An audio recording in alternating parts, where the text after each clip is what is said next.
Nuclear option offers a variety of available weapons across multiple archetypes, not all of which are implemented at the time of writing. The following are a selection of weapons available as of patch 0.32, along with their attributes and best use cases. Before discussing weapons in the game, it's important to define some vocabulary for newcomers that may not be familiar. If you know these terms or want to skip ahead, this video is bookmarked to make finding information about individual weapons or topics much easier. Weapons in nuclear option are considered smart, meaning that these weapons have computers and sensors, known as a guidance system, that allow them to follow targets after they have been fired. In this video, weapons are divided into 5 categories: air-to-air, air-to-ground, ground-to-ground, ground-to-air, and gravity bombs. These archetypes affect how and where a given weapon is used, and which of the 3 common guidance methods are available. Optically guided weapons use a camera, laser, or light sensor to track targets. This tracking method provides the greatest accuracy when used in high interference or high target density environments. This system is most commonly found on air-to-ground weapons like bombs, rockets, and cruise missiles. Optical guidance cannot be jammed or confused with countermeasures, but is only effective against stationary or slow-moving targets. Thermal guidance, also called infrared or IR tracking, uses the heat generated by vehicle exhaust or radiators. These missiles are cheap, simple, and can be fired in large numbers, though they have more limited range compared to radar-guided missiles. Thermal guidance can be defeated using flares, but are immune to radar jamming. Thermal guidance is also affected by weather and natural interference, so it becomes less effective in severe storms and can be confused by heat from natural sources like the sun. Radar-guided missiles use radio signals to follow a potential target. These missiles are immune to thermal interference, so flares don't work against them, and they can see through the most extreme weather interference. The only way to stop a radar-guided missile is to intercept it, or block the radio signals that it uses for guidance. This can be done by jamming it, notching it, diving for terrain, or using an interceptor weapon. Jamming is the process of creating lots of radio noise to distract or confuse an incoming missile. Notching is an evasive turn intended to cause a missile to overshoot. Terrain occlusion is the use of ground-close maneuvering to hide from radar tracking. Air-to-air missiles. Air-to-air missiles are designed to be fired from one aircraft to another, though many of these missiles can also be fired from ground-to-air platforms. IRM-S1. The smallest and cheapest air-to-air missile in the game, the IRM-S1 is slow, but exceptionally agile. While its warhead isn't powerful, the S1's thermal tracking systems are very accurate, allowing this missile to be fired quickly and precisely at the drop of a hat. With a 5-kilometer range, it's a favorite of close air defense systems, where the S1 excels at incoming missile and light aircraft intercept. While precise, the S1 can't account for terrain and is vulnerable to IR flares. On its own, this missile isn't hard to deal with, but is often used to put pressure on attacking aircraft over time by depleting their flare reserves. Low cost, compact size, and high flexibility mean that the S1 is easier to transport, allowing ground vehicles to carry large numbers. MMR S3. Designed primarily for use against other aircraft, the S3 is larger and faster than the S1, making it harder to carry in large numbers. With a maximum range of about 15 kilometers, depending on speed and altitude, the MMR S3 is a popular choice for medium-range air intercept.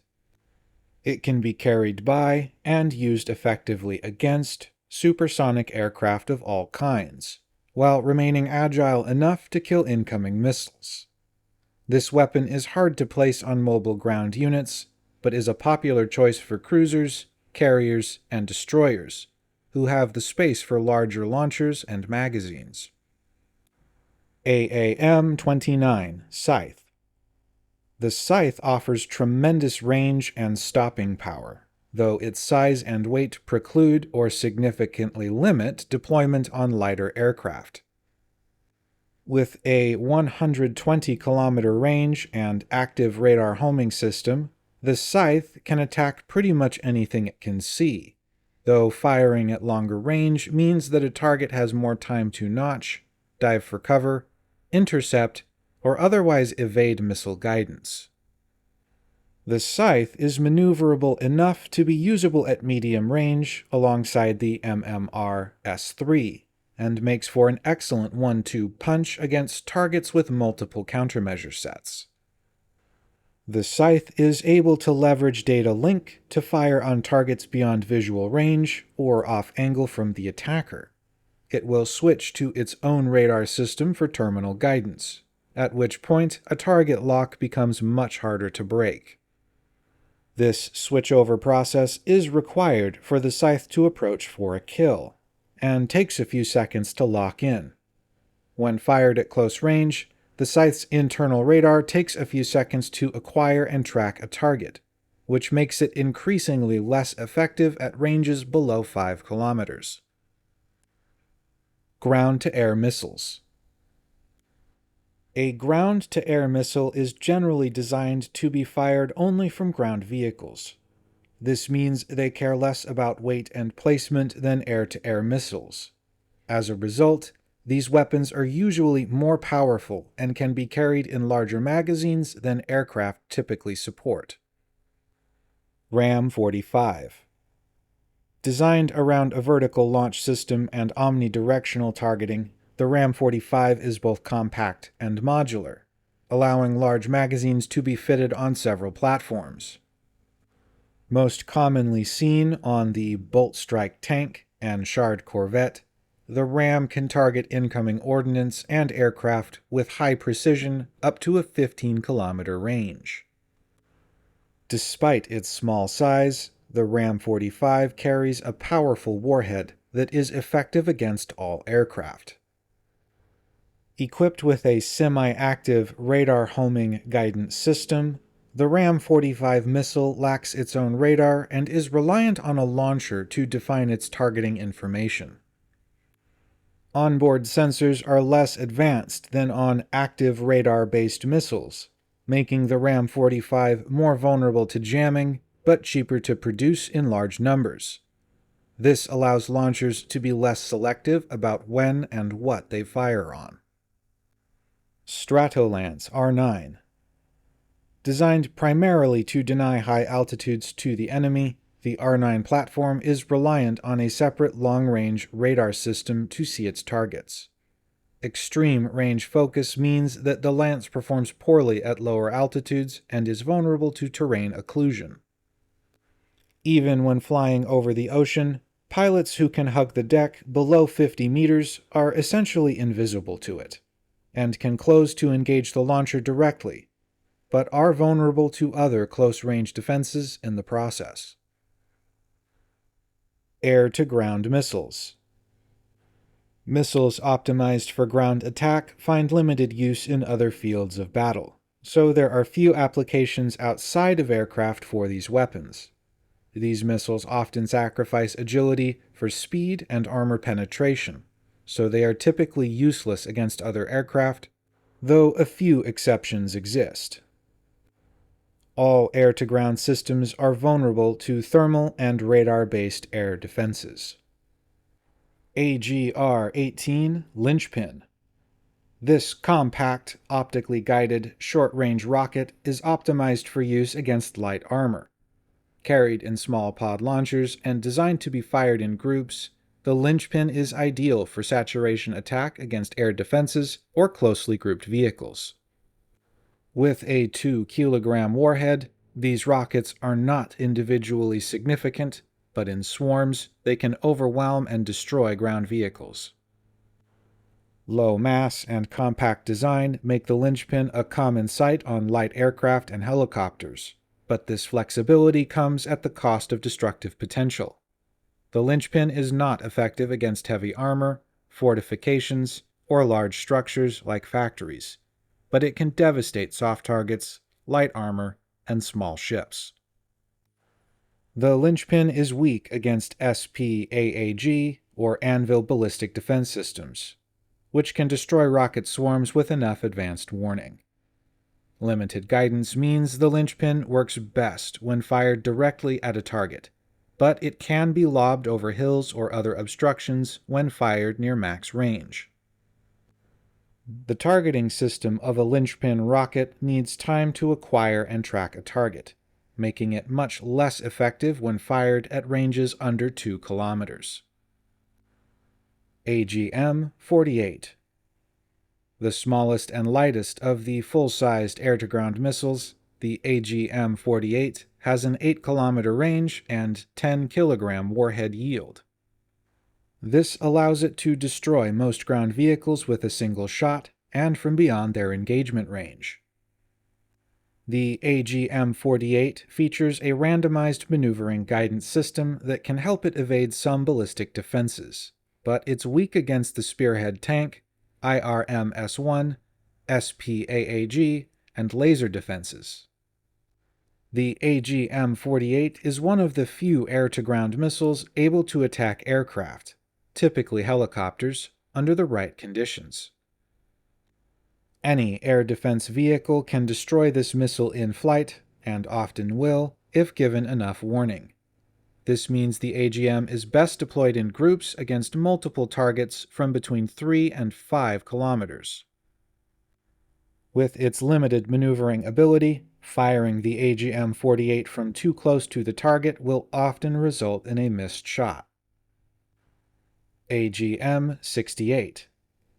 Everything you loved about the AGM-48, but in a bigger package sporting a 130-kilogram warhead.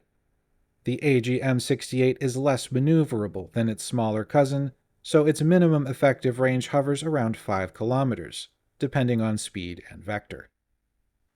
It features a similar randomized maneuvering system as the 48, but is generally less evasive than its smaller cousin. The 68's flexible optical targeting system means it's still effective against any ground vehicle, though it's best used against tanks, buildings, and fortifications.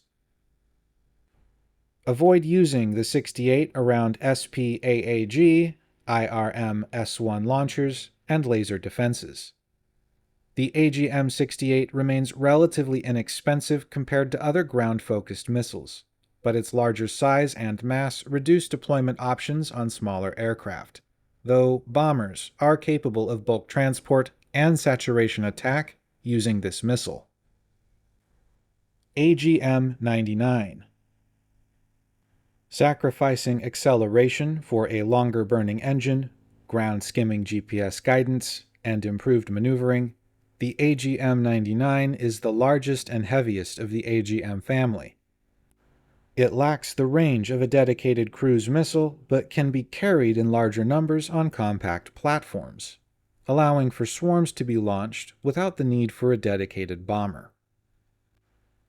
Designed for use against ships, the AGM-99 skims along the terrain at exceptionally low altitude and high speed until it reaches a target, at which point it will climb aggressively before diving into the target from above.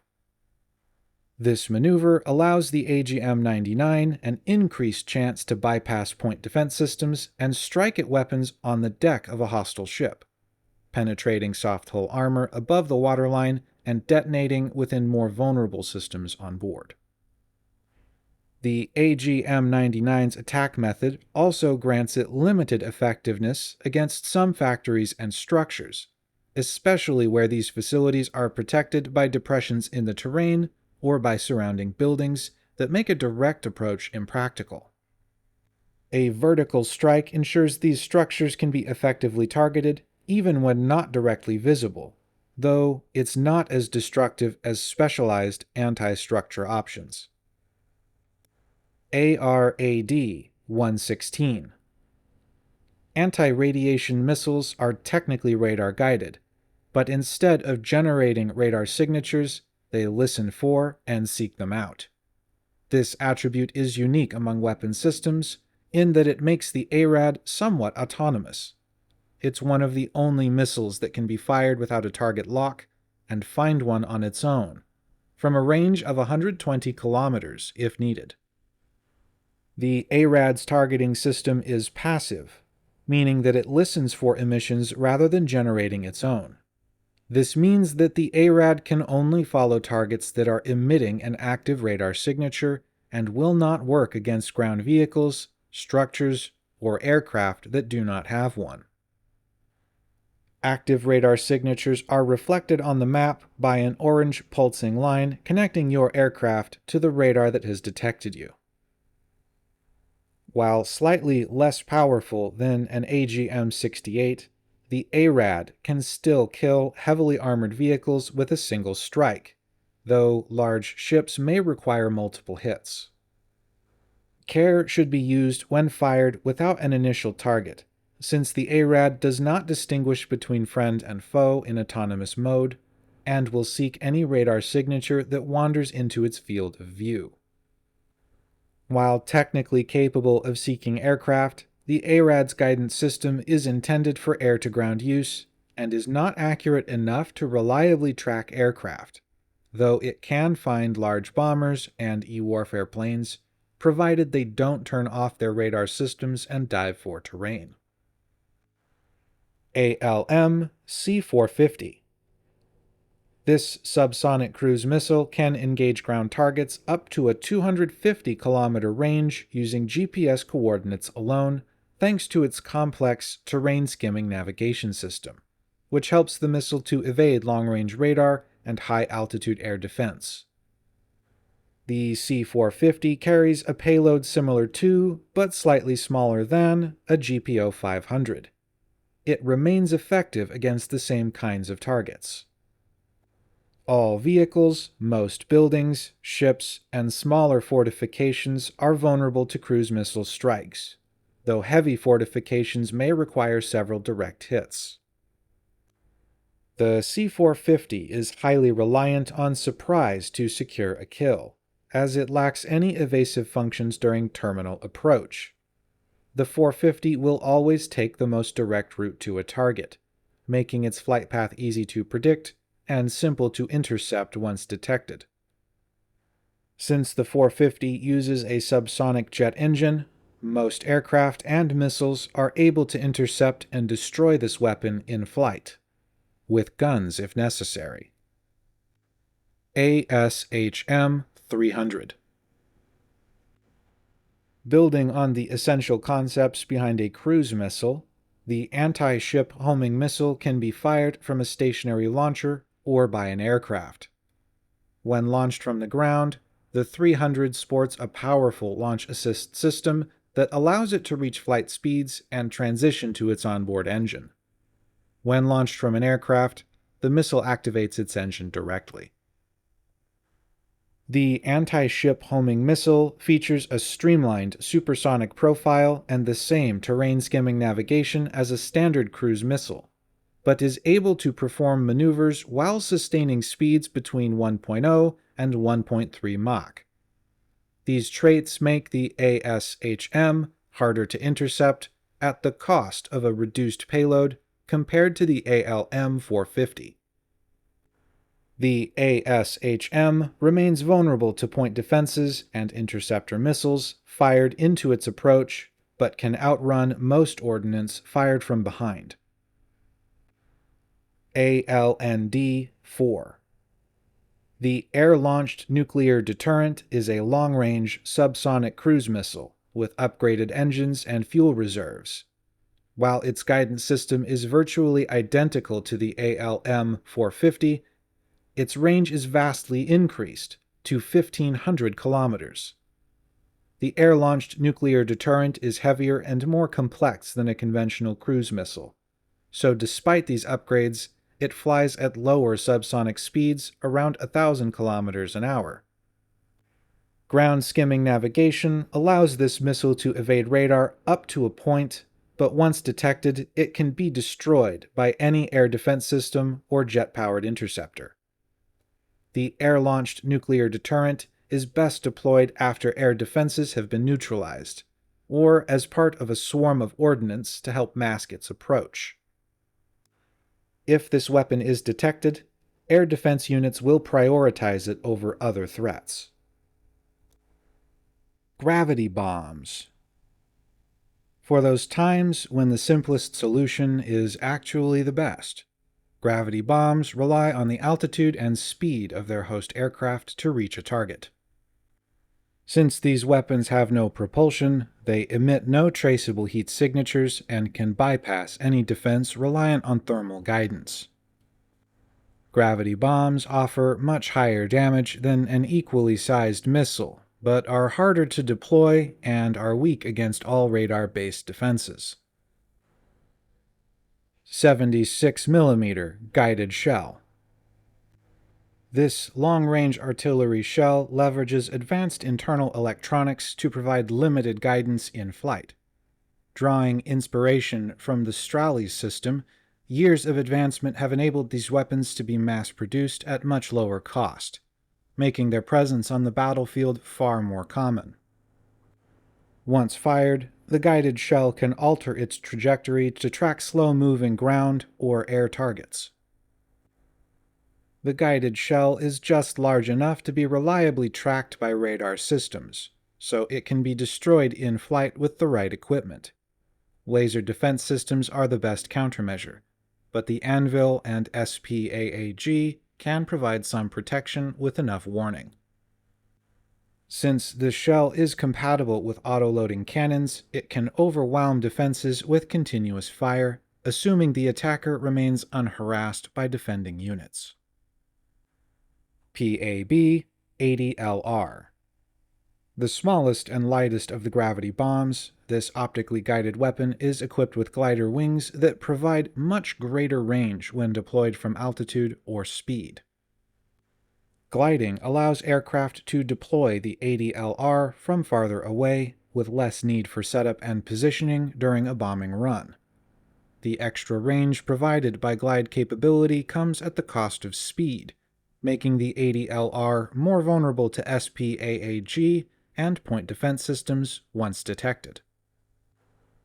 The 80LR is small enough that radar-based SAM launchers struggle to detect it, and missile warning systems often fail to register this weapon as a threat. With no IR signature and minimal radar returns, the PAB-80LR is the closest thing to stealth that a lightweight bomb can get. This weapon is also maneuverable enough to be used against slow-moving aircraft, which often get no warning that they've been targeted. PAB-125. Designed for use on lightweight aircraft, the 125 supports a wide variety of hardpoints, with several ordnance release racks offering expanded carrying capacity on larger airframes. The PAB-125 is ideal for saturation attacks against vehicles and soft targets, making it useful against convoys, small buildings, and light fortifications. While usable on aircraft as small as the Cricket, the 125 works best when deployed at higher speeds and from farther away, giving the bombs more time to acquire and track targets on descent. The 125 has a thin casing that can be intercepted by laser defenses, but is more resilient against attack than similarly sized missiles. PAB-250. A more robust conventional bomb, the PAB-250 offers a guaranteed kill against heavy armor, small ships, and some buildings.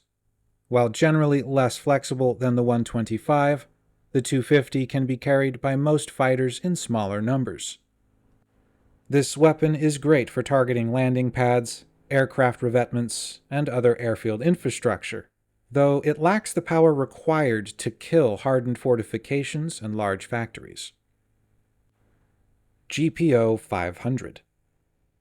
This more powerful surface detonating bomb provides for an area effect explosion that can destroy multiple targets within its blast radius, though damage falls off precipitously with distance from the epicenter. Ideal for use against most structures and fortifications, the GPO-500 can devastate medium-sized facilities and cripple aircraft carriers, though it lacks the penetrating power to destroy bunkers and other similarly hardened targets in a single shot.